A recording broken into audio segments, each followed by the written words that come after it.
So as we transition from air barriers, we also have code requirements for vapor retarders. Vapor retarders are not as specific as air barriers in the code, and they're also in the IBC, not the IEC. Because they are a little bit more difficult to understand, we have different climates throughout the United States. We have dry climates, we have moist climates, we have hot climates, and we have cold climates. The vapor barriers in your buildings are actually going to move around, as we see a little bit later in this presentation. They're going to go from the inside of the wall to the outside of the wall, depending on what climate you're in.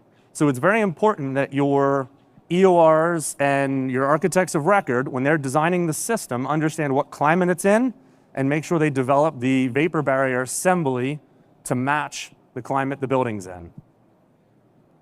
Vapor retarder performance is measured in permeance or PERMs, as we'll see. So the code specifies classifications of vapor barriers. In some cases, we need class 1s, we need class 2s, and we're going to skip ahead a slide. Here we go. So we can see here our PERM ratings for a class 1 is less than 0.1. Class 2s are between 0.1 and 1. So they are required. It is an IBCC requirement, just like the air barriers are a requirement. Here's a picture of what I mentioned. When we've got warm, moist air inside of our building, we've got cold, dry air on the outside, say a northeast climate, we're going to stick a vapor retarder on the inside of the wall. Come down here to, say, a building that has a lot of air conditioning. So in Florida, that vapor barrier is going to go out here on the outside of the wall assembly because we want to stop that warm, moist air from transitioning into our wall assembly and filling our insulation cavity with water. When you get water vapor in your insulation cavity, it degrades the performance of your insulation, as we'll see here in another slide. So here we've got the codes we talked about. One of the important things to add for 2021, they've got the addition of the hygrothermal analysis. What this means is that if your designers of record determine that you have enough insulation of a certain kind over here, your continuous insulation, they can actually get you out of vapor barrier requirements. So that comes up to your designers. They are required, but now there's a path to get away from it. We come down here to 2024, and I talked about the teeth that the building codes are looking at providing. They are very explicit at how you must install a vapor barrier. So in construction, we're all used to putting barriers in. Maybe we put a poly film underneath of a floor slab so we don't have water vapor coming out of the ground. Maybe we'll put a vapor barrier on our insulation, whether it's a paper vapor barrier or another membrane of some sort. We're putting them up in our roof. The explicit installation rules now talk about how every single one of those has to be tied together on all sides of your building.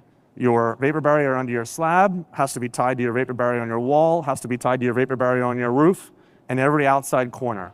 So that's the teeth that the next version of the codes are going to bring into it so that we can't have a differentiation where code officials don't necessarily follow the same rules from one town to the next. For me, as a contractor, a builder, and an envelope designer, that's a positive. When I see other contractors getting away with something that I know that they're not building it right and they're going to give somebody a taillight warranty, and my company's over here trying to do the right job and do the best, I want to make sure everybody's on the playing field. So that's what's coming with our building codes. So if you haven't gotten any chips yet, there are chips coming around. I mentioned earlier, Homer doesn't like it when his chips are stale.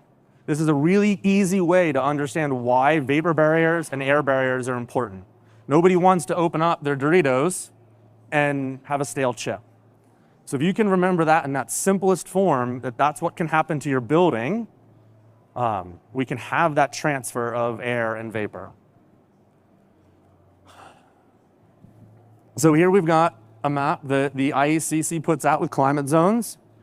And if we read all of this, which I'm not going to, it will tell you where and when, depending on hot climates, dry climates, air barriers and vapor barriers need to go in different places. If anybody has any specific questions to that, You can come see me afterwards. I've got a booth just over here that is on one of the slides.